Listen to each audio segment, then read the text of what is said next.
What is going on, you guys, and welcome back to the channel, where today we're going to be covering the granddaddy of them all, Bram Stoker's Dracula. And as we discovered in the last video, he may not have been the first vampire story in literature, but he's hands down the most significant, because he is the guy who set the standard in terms of lore and really everything else that comes to mind when we hear the word vampire. Um, a quick little disclaimer before we get too far into this one, though. I intend to keep this review a little bit more on the simple side. And that's because I already know that as we press forward and do all of the movies in the future, that this is going to be a substantial source of reference. And a lot of its aspects are going to be compared and analyzed and criticized and everything else like that over and over again, probably as we go along. So, in the interest of not repeating myself too much here, I do want to keep things relatively short and sweet.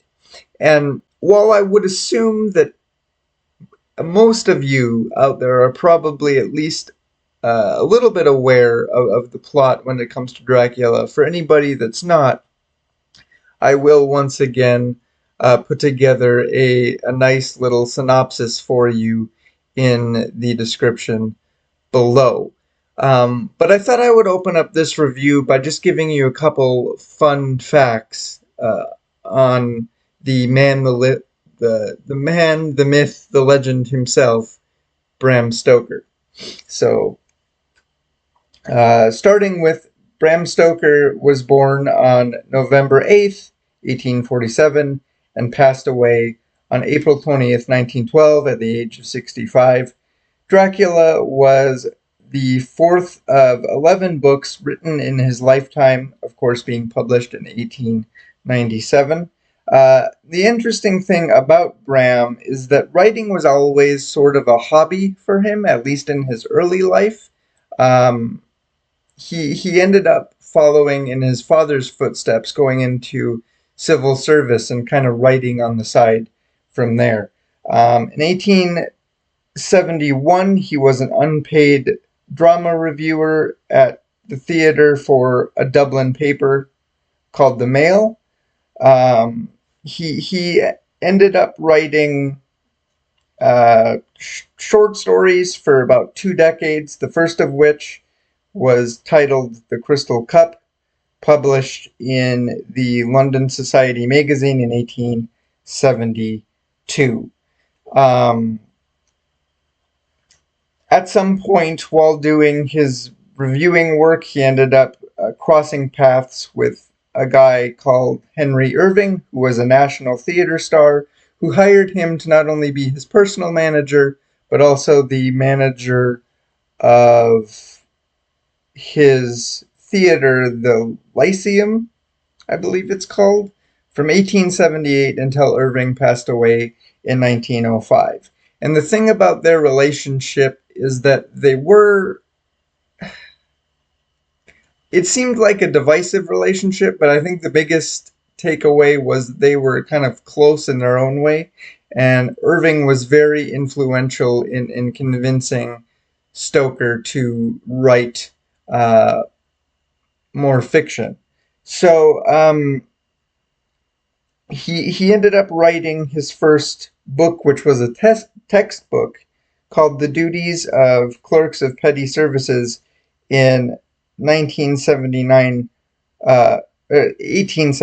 sorry, while working for him.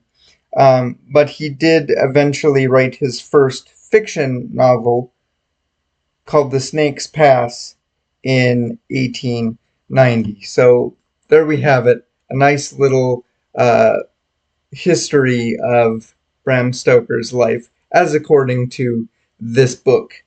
As for Dracula itself, I had an absolute blast with it. Very enjoyable read.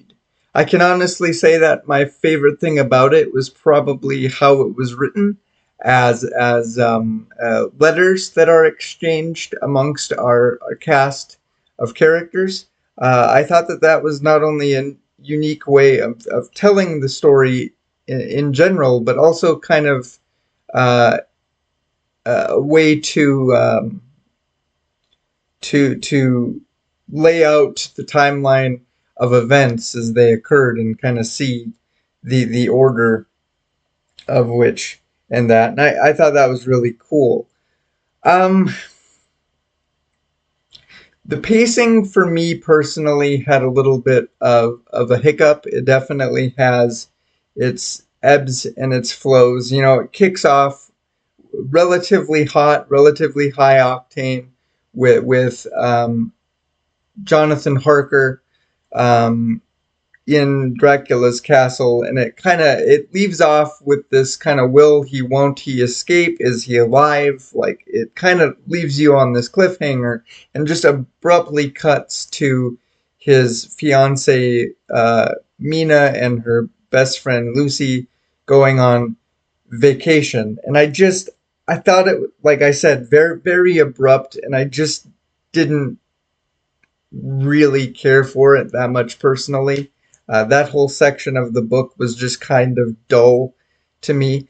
But it does eventually pick up again once Lucy starts showing symptoms of the vampiric plague, if you will, which introduces Van Helsing. And let me say that Van Helsing not only saved the book for me in a lot of ways, but he is hands down my favorite character. I just love how um, uh, do no harm but take no shit style, you know, uh, his personality is. I just love that.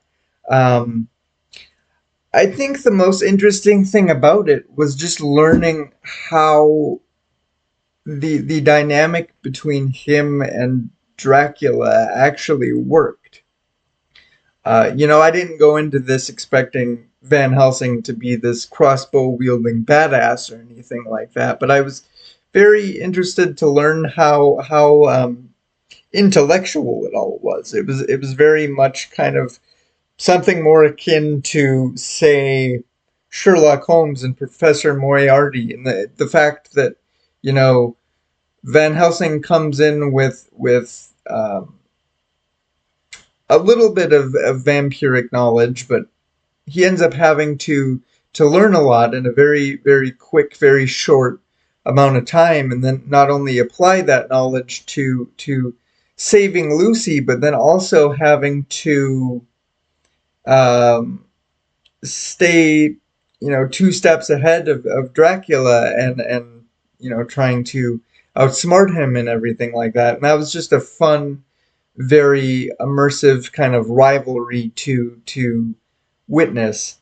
And yeah, I mean, it's just this book's a lot of fun. It was very cool.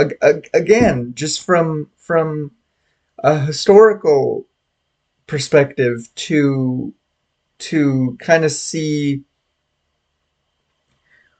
you know, the story that has not only impacted horror to the extent that it has, but sort of pop culture in general, and see the baseline for all of those different Dracula adaptations out there, and really, in a sense, like I said, you know, everything that somehow or another connects to vampires stems more or less from this book, and that was really cool to experience. You know, the work itself, if you will. But yeah, it comes highly recommended from me. So if you haven't read the book itself, I highly suggest you do if you're a fan of that sort of thing. But I think that's going to wrap this episode up, guys. So as always, thanks for watching. Take care of yourselves, and we'll catch you in the next one.